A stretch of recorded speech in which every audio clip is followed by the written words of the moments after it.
John, you coach and I coach, but you've been at it a great deal longer than I have, and you've also coached at a very much higher level than I have.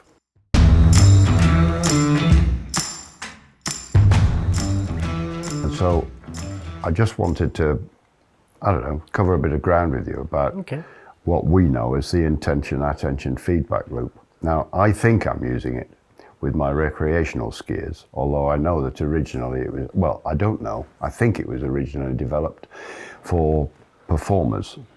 And I just wondered if you'd, I'd quite like to know whether I'm getting anywhere near using it. I'm sure you are, yeah. So, was it you and Dennis Edwards who developed it? Yes, it evolved as a coaching tool, if you like, over about 30 years, starting in the 70s when I was at university studying the psychology of human skill performance and looking at how people learn things, especially physical activities. Although, if you think about it, everything is a physical activity. If someone's alive, then they're performing some physical activity. So speaking and so on is quite a complex physical activity. Anyway, during this process over 20 or 30 years, we noticed that coaches, teachers in education, schools, everywhere, spend an enormous amount of time talking and giving information to people.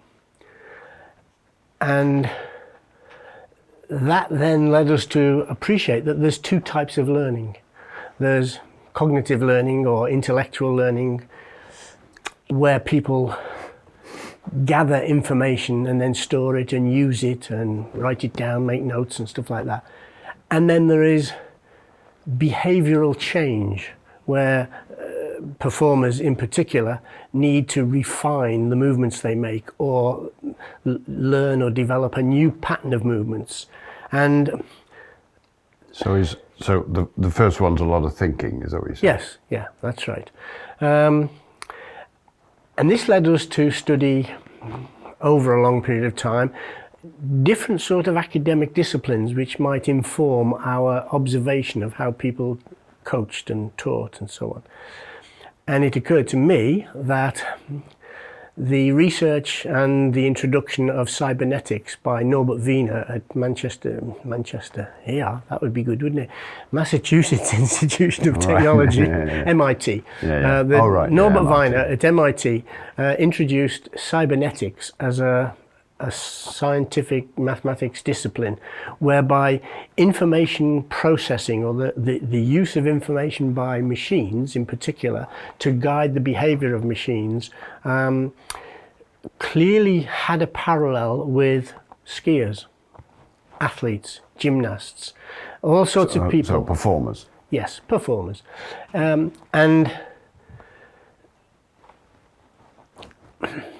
how can I put this? We learn, performers learn by doing things. And in order to do things, they process information. So this is multifaceted, this sort of approach, in the sense that we also have to consider a skill model, which considers sensory input, perception, the influence of that on emotional state, and the influence of perception, decision-making and memory and so on emotional state, on the motor output of the performer. So what we see as observers is the motor output of the performer. We see them moving their muscles, doing things. But that's an end result. Yeah, that's the outcome. And it comes from how they feel about the situation they're in, what their emotions are, and then that in turn comes from how they. So, for example, if somebody's on a mountain slope, if they get scared, if they perceive this as being dangerous, then that will affect how they feel about it. That will affect their emotions, and if that affects their emotions, the muscles go tight and they can't perform the techniques. Is that right? Yes. In a nutshell. I mean, imagine someone came in the room and said, "There's a fire. Would everybody please leave?" And please do so in an orderly manner and so on. And we'd look around and we'd stand up and move out. So the movement patterns that we already have would depend on the directive, the intention that we had as a person. But if somebody came in and said, fire, fire, quick, quick, quick, that table's on fire, there's a bomb under there, then our behavior would be very different. It would be, and so the same behavior is driven immediately by your immediate emotional state. I'm not talking about emotional disposition, that is the general state of the emotion, but simply the way... The immediate reaction? Yes, to perception, which can change in seconds. Right. And so, to cut a long story short, we noticed that people learned best and performed best by making small adjustments to things they could already do, by utilizing information which they were gathering while they were performing. Well, they modify it through that information, through that feedback. Well, yes, you're jumping ahead now.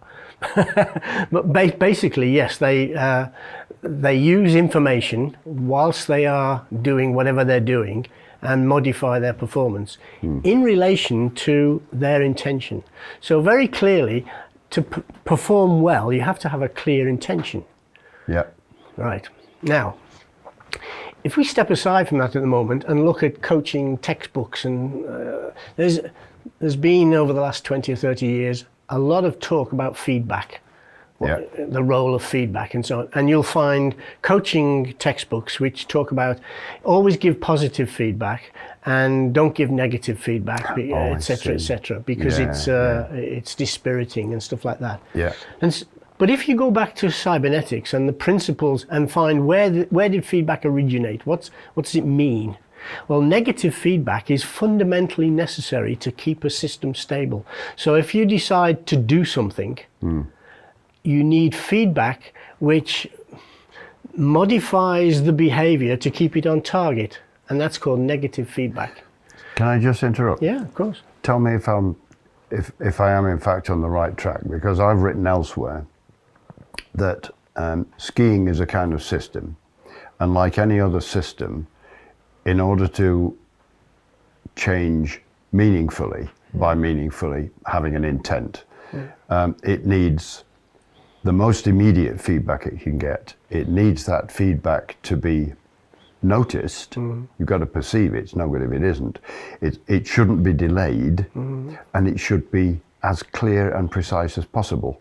And the analogy I took was, I said, well, I forget what I wrote now, but I said, something about this even applies to things like societies, governments, stock markets, everything else. If the feedback is delayed or it not true or not perceived or misinterpreted, then the way the system changes could be, it's just random. I mean, it could be just as easily be worse as better.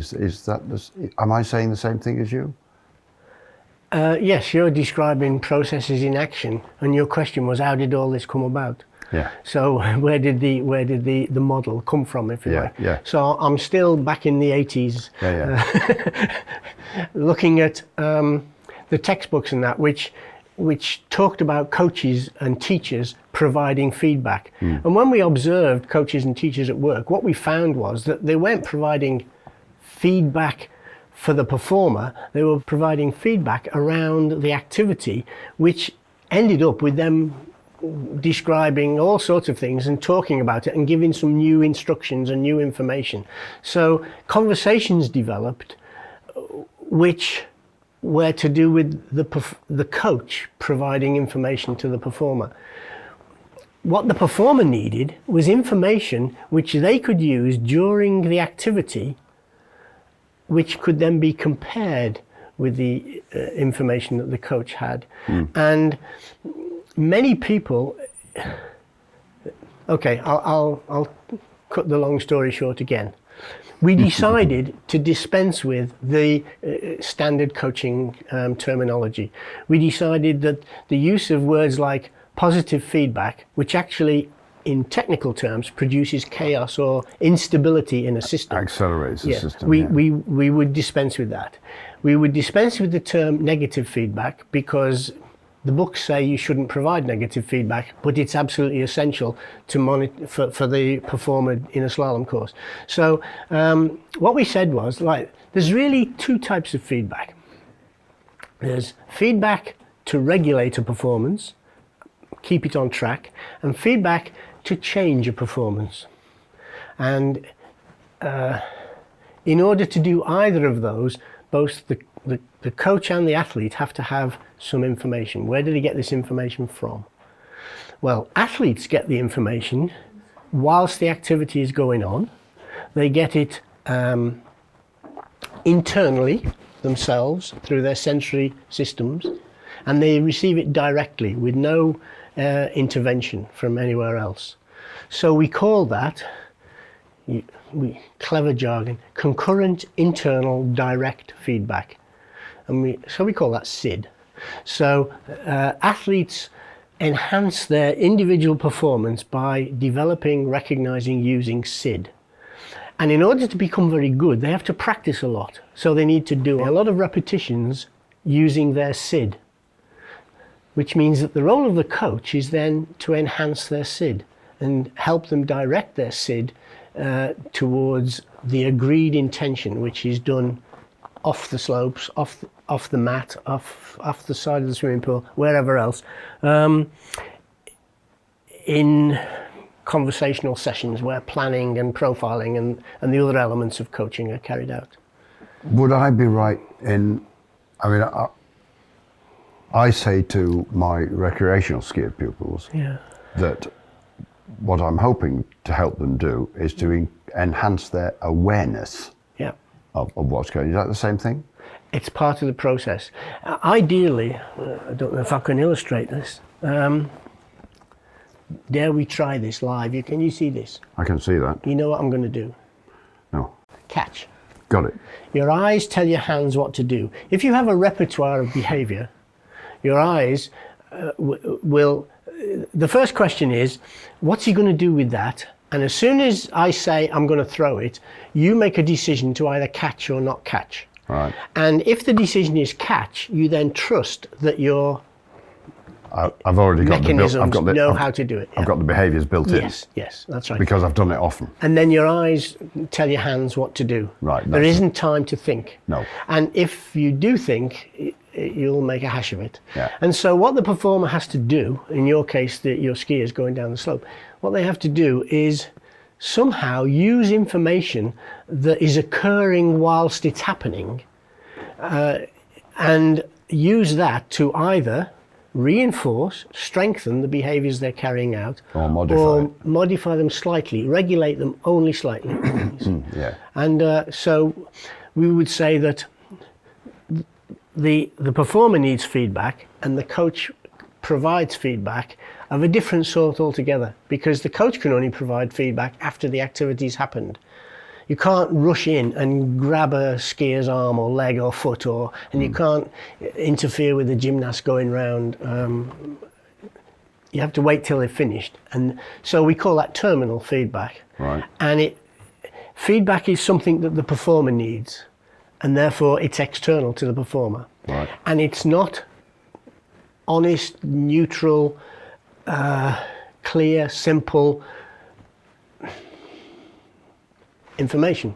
It's changed because it arose afterwards, and because it arises from an external source. We call that augmented. So I suppose it gets modified by the fact that, I mean, if I'm watching a skier, that's all I've got is what I can see. I can't hear what they're doing. I certainly can't feel what they're doing, which is really for them the most important thing.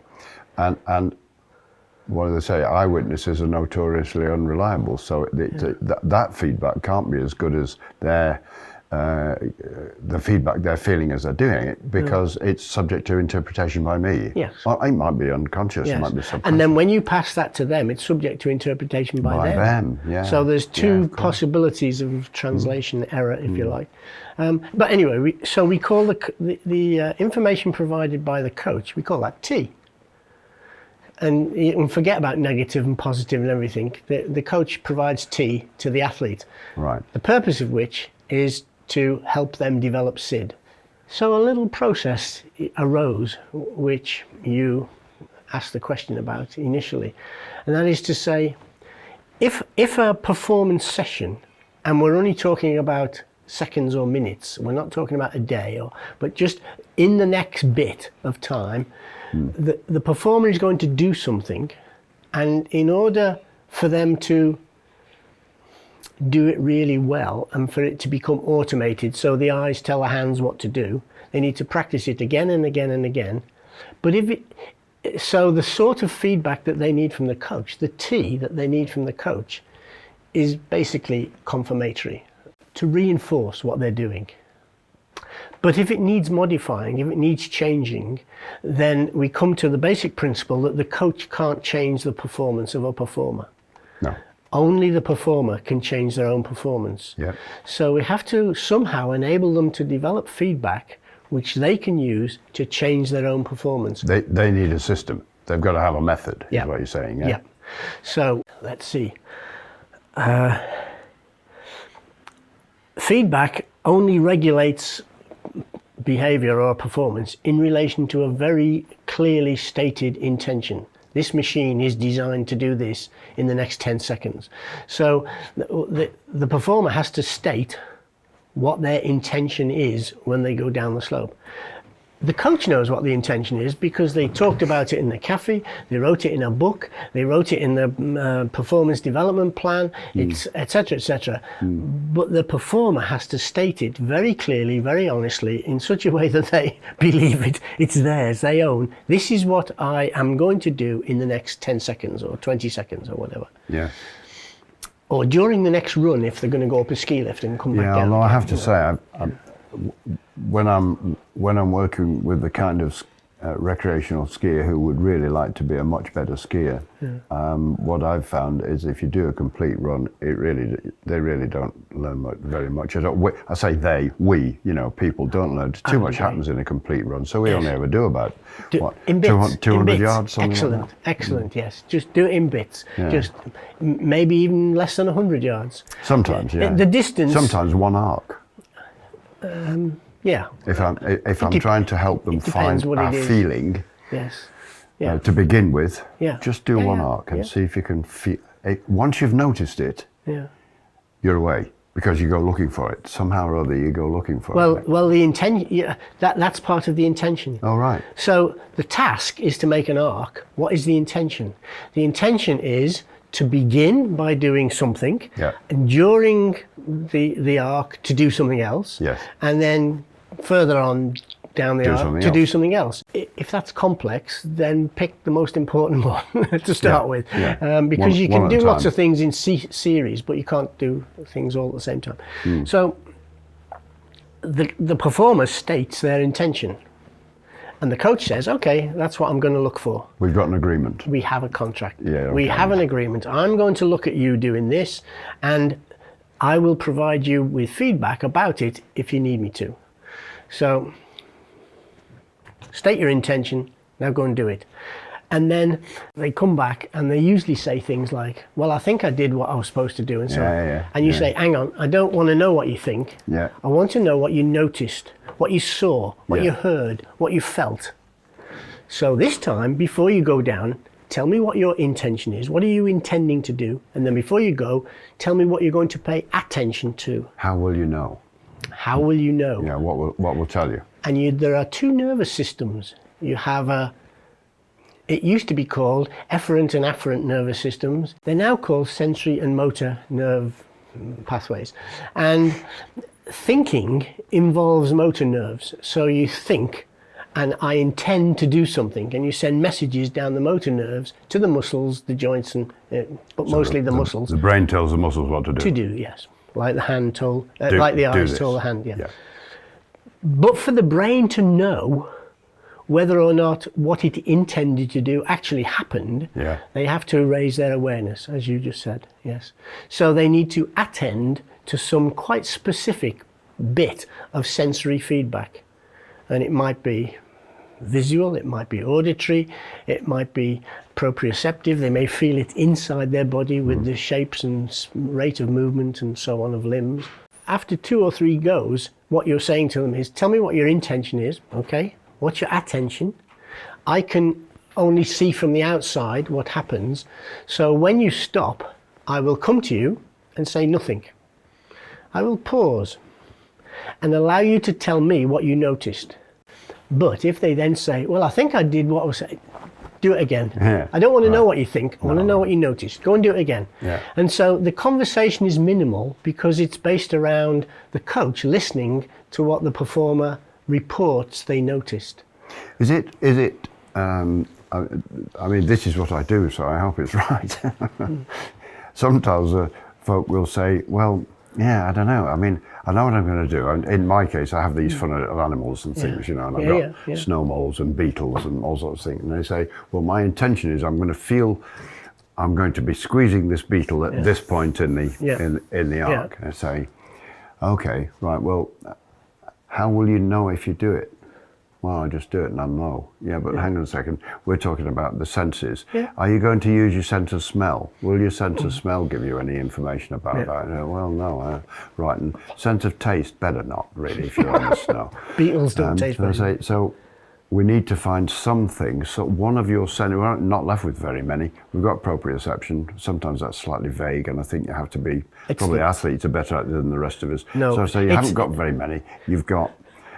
You know, you've got sound, you've got sight, and you've got sense of touch. Yes. And as often as not, sense of touch is, I find, the best one. So I'll say, well, okay, well, where will this sense of touch, whereabouts on your body or your foot or your leg or whatever, where will that be? And I'll come to an agreement with them. Yeah, my intention is to squeeze this beetle at this point in the arc, and what I'm going to do is I'm going to see if while I'm doing it, I can become aware of where I feel something pressing or not pressing. Is that effective? I mean, well, I find it effective, but is that sort of intellectually correct, so to speak? I can, Yes, right. And just listening to you, it's interesting how the sense modalities were mixed up. I'm going to see if, whereas actually what they're going to do is feel something. And so, I see. Yes, you're saying I'm going to see. People in conversation use these sort of things. And so, to go back to the skill model, what we need to recognize is there's a difference between sensory input and perception. Because perception is based on memories and a whole range of other things that go on inside. Interpretation of it. Interpretation, selection of the sensory input. Adding value judgments to things, is that included? Could be. It could be. So when we're asking the performer, what are you going to attend to? We want them to sense something, you're right. But they can't report what they sense. They can only report their perception of what they sensed. Right. So they will come and tell you what they felt or what they saw, and it'll be a slightly modified version of the information which was going around in their body.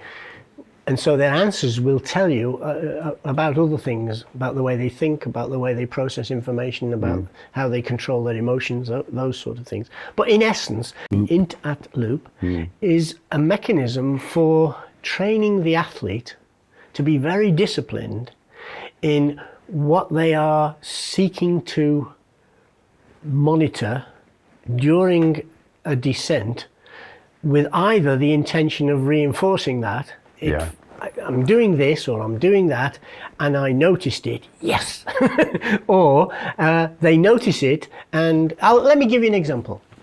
It may be lots of skiers will benefit from improving their posture, their basic posture. And that's because there's an awful lot of sales pitches on turning and steering and making snowplows and making snowplow turns and parallels and stuff like that. All of which are relatively simple. I think I've heard you say, not necessarily easy, but simple. The difficult bit is balancing, because we live on a flat, sticky world which has got verticals and horizontals and that, but we're actually trying to maneuver around on the hillside on a tilted, slippy, featureless Yeah, environment. what could possibly go wrong? And so it's not our behavior which we need to modify, it's our perceptions. We need to start to perceive and understand the environment we're in and see it more clearly. So just as an example for me, if I meet a new group of people and we're on a hillside, I ask them to inspect the hillside, to go down it once, side slipping or whatever, and describe what they see. Describe the nature of the snow, its colours, the grey stuff, the white stuff, the hard shiny stuff, bits. the soft yeah. stuff. No.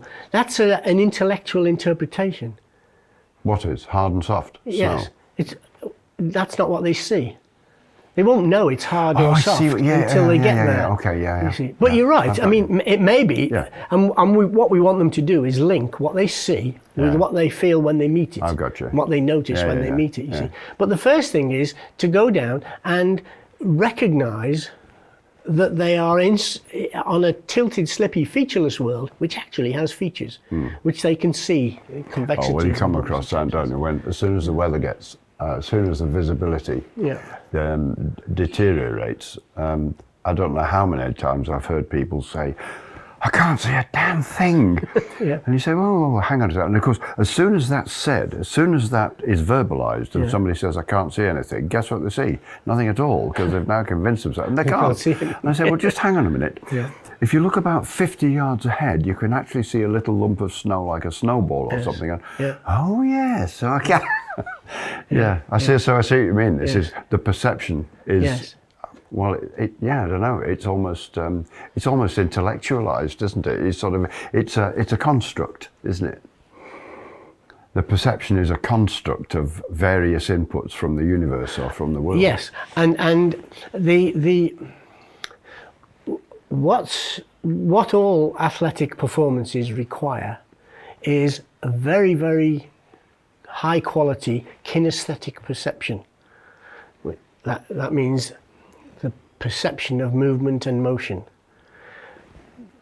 What we need to understand is that kinesthesis is a perceptual process, not a sensory process.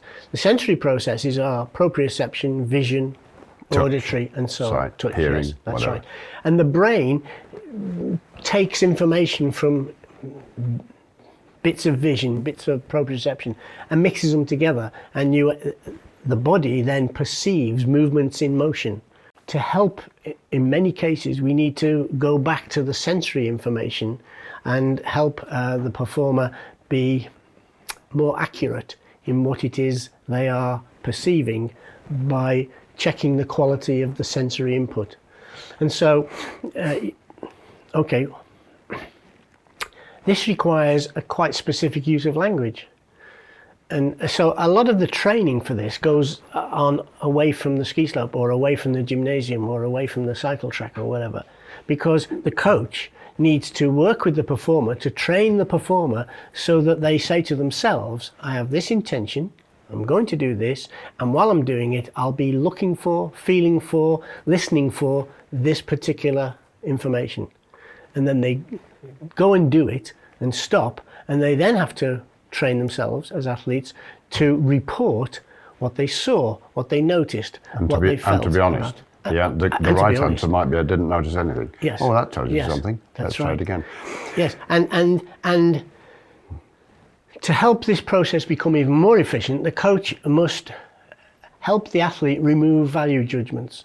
So nothing is good, nothing is bad, it's simply information. And there's no such thing as mistakes, there's just learning. I have a physics friend, I'm a physicist friend who said, every experiment is a good experiment, is a successful experiment, provided you know the outcome. So long as you're aware of the outcome. So if you do an experiment and what happens isn't what you thought might happen, that is sometimes more valuable information than if it did go right. Yes. Can I ask you one other thing in a sort of more general way? Whereabouts in this would fit something that I say to folk a lot? You were talking about the right posture, the correct posture. Or no, when I say correct posture, a posture that works. Do you know what? It's a posture that works. Yes, good. And I say the difficulty with postural issues, unless you're very, very good at proprioceptive awareness, and not many of us are, well, we might be, but we don't know we are because we're not trained athletes, is I say, well, if as you were skiing, you were in a really good posture that's going to work very effectively for you, it's very difficult to know. You need your for example, you need your back inclined forward. Yeah. And it's gradually you'll get better at knowing by how much you've got your back inclined forward, and you want your shins inclined forward as well. And the idea that I came up with was that you can do huge amounts of really effective training to improve your skiing in the safest of all environments. You can be standing on the carpet in your bedroom with a full-length bedroom mirror. Yep. And I say, so, if, never mind going into the details of what a good posture are, but you sort of, say it's this element, that element, the other element. So excellent. Can I just stop you there? Yes. Postural elements. Yes. In the same way as ski instructors, for example, talk about ski techniques. And what they really mean is a combination of technical elements. So the movement of the leg, the movement of the arm, the movement of the upper body, these are elements of movement or body management, which when put together give an output, which someone says, that's such and such a technique. And so there isn't such a thing as a posture which serves all circumstances. There are postural elements which need to relate to each other in a particular way, so that in the context we're talking about now, sound, neutral postural elements are useful for balancing. And because we're balancing in motion, all of those postural elements have to move in relation to each other. Yeah. Otherwise we just tip over. But you need to know, there was an instructor I met once, I've forgotten his name, and he had rather a good phrase. He said, when I was training, I wanted to do it, I so much wanted to do it well, and I was given all these different postural elements, and I thought, right, got it. So I stood at the top and I got into this posture, you see, and I tried to hold it all the way down. I don't know how successfully. When I got to the bottom, he said, Bob, you look like a cardboard cutout, you're supposed to move. You're supposed to move. Yes. And so what the phrase he came up with, he said, think of this as your home base. Your safe house, and this is what you're working around this. And so what I've said to pretty much all the folk that I've coached is, you can't see yourself when you're skiing, but you will be able to develop a sense of feeling yourself when you're skiing. So try this. In your bedroom, full-length mirror, adopt the right posture by looking, use your eyesight to check it all, so you check it all out, and then close your eyes.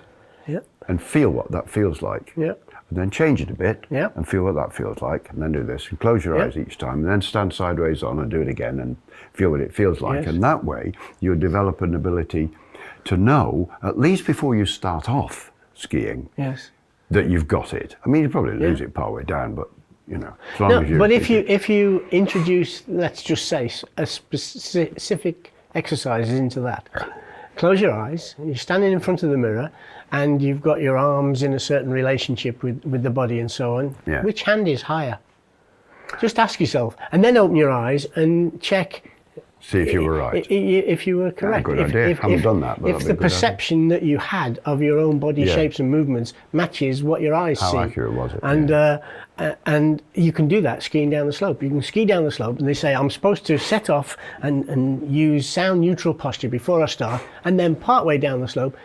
And people I work with, we'll spend days doing this, just working on sound neutral posture. You mean international competitors? No, if I was... No.